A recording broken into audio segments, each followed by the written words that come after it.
Welcome. Today I'm going to tell you an epic party story, so lay back and relax. Story 1. The Rooftop Confession. The city was a living thing in the summer, humming, sweating, laughing. Above it all, on the 14th floor of a converted garment factory, the party pulsed under string lights that draped the rooftop like constellations brought to earth. Harper leaned against the brick ledge, holding a sweating glass of sangria, the condensation rolling down her fingers. She hadn't wanted to come tonight. Too much noise. Too many people from her old university crew. Too much of him. Across the rooftop, Sam Morgan was playing bartender. As usual, shirt sleeves rolled up, forearms tan and flecked with old paint from whatever mural he'd been working on. He laughed that easy, melodic laugh, the kind that always made people lean in closer. He mixed drinks like a magician. Harper sipped hers and tasted tangerine and mint and maybe a little heartbreak. They hadn't spoken since New Year's Eve. Not really. Not after that kiss. Not after the way he pulled back, wide-eyed, like it hadn't meant everything. Harper! A voice jolted her out of her reverie. Jade, her roommate, was weaving through the crowd with a bowl of chips and reckless energy. "You've been sulking in that corner for 30 minutes. That's illegal," Jade declared. "You're way too hot to be lonely tonight. Come on." "I'm not sulking. I'm thinking. Thinking is sulking in a prettier dress." Harper rolled her eyes. "I'm not here to hook up. I'm just..." Her gaze drifted back to Sam. Someone touched his wrist, and he smiled down, warm, casual. That smile that undid people. Still him. Jade followed her look. "No, Harper Lied." "Girl, just talk to him. Or, failing that, find a backup cutie. I saw a guy in a lavender blazer who looked like he writes poetry and cries after sex." Harper laughed, despite herself. Tempting. Jade winked and sauntered away, leaving Harper alone again. She turned back toward the skyline, her sangria nearly gone. The sunset painted the glass towers in gold. Everything looked so perfect from here, so far away. But in her chest, the ache bloomed again. A voice behind her cut through the buzz of the party. "You always find the best view." She didn't turn around. Not yet. "You always find the worst timing." Sam stepped beside her, holding a fresh drink. "It's a gift." Harper accepted the glass reluctantly. Their fingers brushed. "Fireworks. I wasn't sure you'd come," he said. "You invited me. I mean, after... you know." She sipped the drink. Something citrusy again with a bite of ginger. "I don't know. That's the problem." Sam leaned on the ledge beside her, silent for a moment. The breeze tousled his hair. "New Year's was," he began. "A mistake," she offered, more bitterly than she meant. "No." "Not at all. It was... scary." She turned now, facing him fully. "Scary? I thought we were just friends," he said, eyes searching hers. "But kissing you felt like I'd been wrong this whole time. Like everything before had been... less." Harper's heart kicked against her ribs. "So you pulled away." "I panicked. I didn't know if you felt the same. I kissed you. You kissed me after 2 tequila shots and 3 hours of dancing. You could have kissed Jade by that point." She laughed, a sharp breath. "Jade is a better dancer." Sam smiled. "I messed up. I got in my own way. But if you still feel something, I want to try again. Sober. Clear-headed." "Right now?" she asked, heart racing. He shrugged. "It's a hell of a view." They were so close now. The music faded into the night, replaced by the beat of her heart and the flicker of his hope. Harper leaned in, and this time, when their lips met, it wasn't a surprise. It was inevitable. The rooftop disappeared. The city turned to blur. And somewhere between the stars and the skyline, Harper stopped running. Story 2. The Masquerade Lie. It arrived in a thick black envelope, sealed with gold wax stamped into the shape of an hourglass. "You are cordially invited to the annual Aurelius Masquerade. Midnight to sunrise. No phones. No names. No masks removed." Below that, a line in sharp cursive. "Truth hides best in plain sight." Detective Wren Lively had never heard of the Aurelius estate, but the package had come through official channels, flagged by Internal Affairs. She was being sent undercover to observe potential organized criminal activity embedded in the city's elite. Her mission was simple: mingle, watch, report. The mask would protect her identity. The badge stayed hidden in her boot. What she didn't expect was a body before sunrise. The Aurelius estate sat on a bluff outside the city, wrapped in mist and mystery.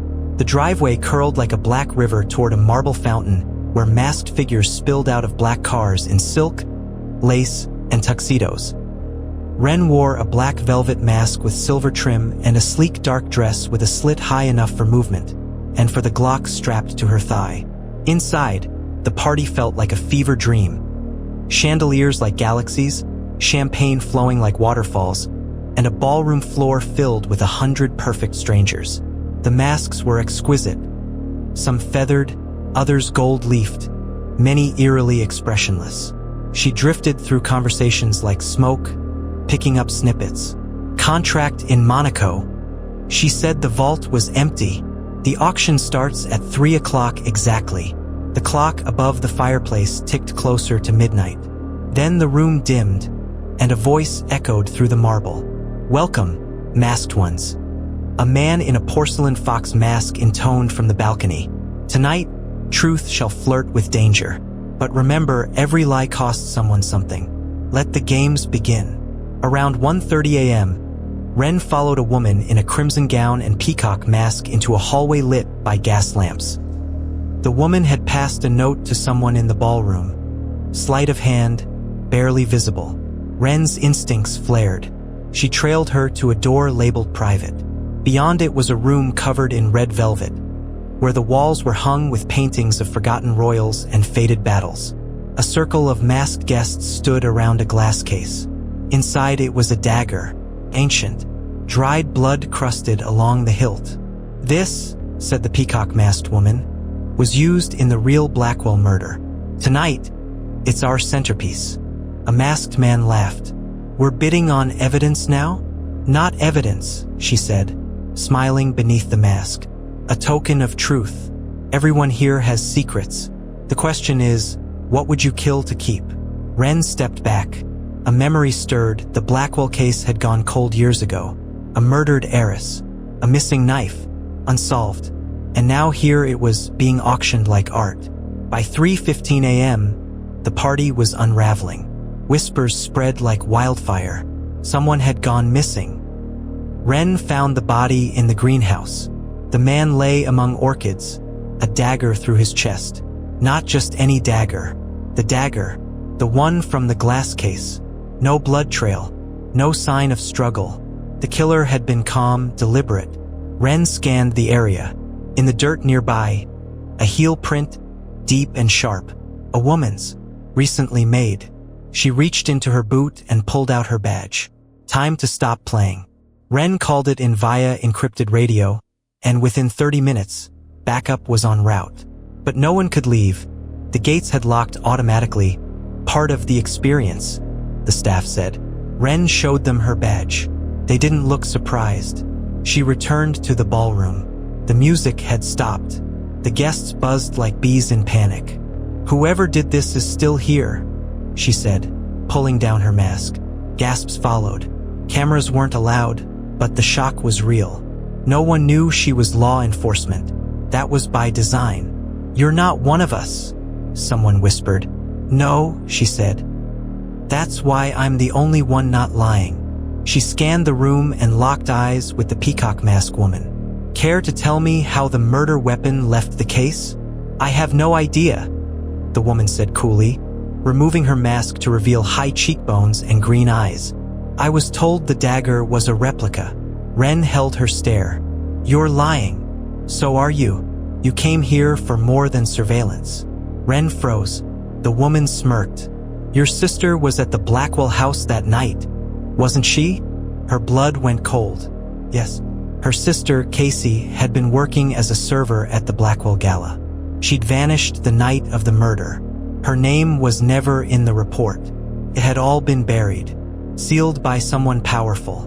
And now, here in this gilded tomb of lies, the killer had struck again. The dagger wasn't just evidence. It was bait. "I think," said the woman, "someone's sending you a message." Ren lunged before she could finish, pinning her against the fireplace. Gasps erupted. "You know something." "I know a lot of things, detective, but I don't kill." "Who does?" She paused. "I think the host does. The fox mask." "Yes, but he's not a he. She is." Ren tracked the fox-masked host to a study behind the ballroom. The door was ajar. Inside, the mask lay on the desk, and seated behind it was a woman in her 50s sipping scotch, gray streaks in her black hair, calm as moonlight. "I wondered when you'd come," she said. "Who are you?" "I'm the reason your sister's missing." Ren raised her gun. She was going to sell me out. To you, the only one she trusted. But the Blackwell girl found her first. They fought. Casey ran. I cleaned up the mess. "You're admitting to 2 murders?" "I'm admitting to a game," the woman said. "And I've just lost." Ren didn't pull the trigger. Not yet. Instead, she took out her cuffs. The cops flooded the estate at dawn. Guests were interviewed. The dagger was secured. The fox-faced woman was taken into custody. Ren stood at the edge of the bluff, watching the sun bleed into the city below.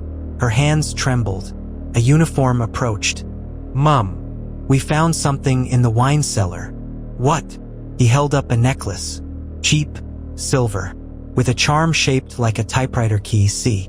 Ren swallowed hard. It was her sister's. Story 3, The Blackout Diaries.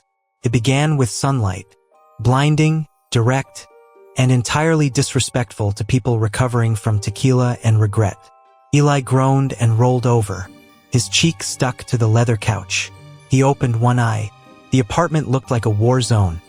Confetti on the ceiling, a flamingo float wedged halfway into the kitchen, and someone's underwear hanging from the ceiling fan.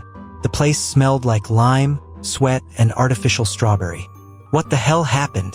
He sat up too fast. Pain bloomed in his head like a cymbal crash. Across from him, Marcy was curled under a silver blanket, one false eyelash clinging to her cheek. "Oh God," she croaked. "Where's my dignity?" "Probably wherever your shoe is," Eli muttered. "Which is?" He scanned.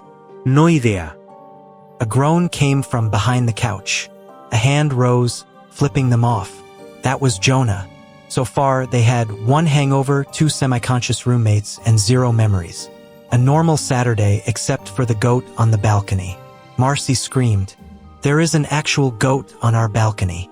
The goat bleated like it had survived a traumatic evening. Someone had tied a pink bandana around its neck. Its name tag read, Glitter Beast. Jonah stumbled out from behind the couch, blinking like he'd been in a coma. "We bought a goat?" Eli rubbed his temples. No. "No way. We're broke. We couldn't afford 1 goat, let alone whatever this disaster cost." "Then how did Glitter Beast get here?" A buzzing sound came from the kitchen. Eli's phone was ringing. It was in the freezer. "Who freezes a phone?" he asked. "You did," Marcy said, sipping water. "You were yelling about government satellites." "Oh," Eli said. "Right," he answered. A voice shouted through the line. "Dude, last night was insane. How's your head? Also, I need my grandma's urn back. You said you'd keep it safe." Eli pulled the phone away slowly. "What?" Recovering from a blackout party is like being a detective in your own life. The squad set out to piece things together using phone photos. Marcy's gallery was a fever dream. A conga line with a mime. Eli in a tiara. Jonah crying in a bathtub with 3 ducks. Group texts at 12:43 a.m. Eli had texted, "We ride at midnight," followed by, "The ritual begins." Bank alerts. Jonah had Venmoed $400 to someone named at SwordDaddy69 with the caption, "Bless the forge." "We're gonna die poor," he muttered. The tattoo. Marcy yelped when she found it. A small llama inked on her ankle mid-dab. "Why? You must have lost a bet," Eli offered. She glared. This is forever. They retraced their steps. First stop, La Sombra, the underground bar shaped like a cave. The bartender, a woman with purple hair and zero judgment, saw them and laughed. You're back. Still glowing. Huh. Glowing? Jonah asked. Yeah, your drinks had UV glitter. You challenged the Russian bachelor party to a dance-off. You lost, but earned their respect. And the goat. Oh, Glitter Beast? He was their mascot. You offered them a vintage Furby for him. Ellie blinked. That checks out. Then you left with some girl in a sequin jacket. Said she was your portal guide. Marcy snorted. A portal to where? Her name was Blair. They found her via tagged photos. She was an artist, tarot reader, and possibly part-time cultist. They tracked her to a vegan food truck parked behind a record store. Blair, sipping beet juice, smiled when she saw them. Hey, travelers. How was the journey? Do you mean last night? Eli asked. I mean the inner voyage. But yes, that too. Did we? He paused. Did we do anything illegal? Blair considered. Not technically. You did propose to me in a 7-Eleven. I what? You insisted we needed a Vegas moment. I said yes. Then you sobbed into a bag of Cool Ranch Doritos. Eli groaned. She handed him something. Also, this is yours. It was an urn. Oh God, the grandma. They returned home feeling marginally less confused and still deeply ashamed. Glitter Beast was eating someone's flip-flop. Marcy checked the final photos. At the very end of the gallery, one video stood out. Timestamped 3:17 a.m. It was dark, wobbly, and featured the three of them in a parking garage. Tonight, Eli slurred on camera. We bury the past. We're starting over. Marcy was lighting sparklers. Jonah was shirtless and yelling, Rebirth! Then Eli opened the trunk of a car. Inside was a box, marked Eli's EX files. Oh God, he whispered. I got rid of everything. Letters, photos, her mixtape, even the hoodie. Marcy looked stunned. That's actually kind of beautiful? He looked at her. So did Jonah. I think, Jonah said slowly, we didn't screw up last night. We started over, Eli realized. In our own dumb, chaotic way. Marcy smiled. Llamas and all. They looked at each other in silence. The goat bleated in agreement. They were still cleaning glitter out of the carpet. The urn was returned. The grandma's ashes, somehow, had remained intact. Glitter Beast had been adopted by a polyamorous alpaca farm. Blair sent a handwritten card saying, The stars are grateful for your energy. And Eli, he felt lighter, not just from the tequila aftermath, but from letting go. They never solved every part of that night. Probably never would. But for once, that felt okay. Because sometimes the best nights are the ones you don't remember. Only the feeling that something important changed. Thank you for watching. Come back tomorrow for another epic party story.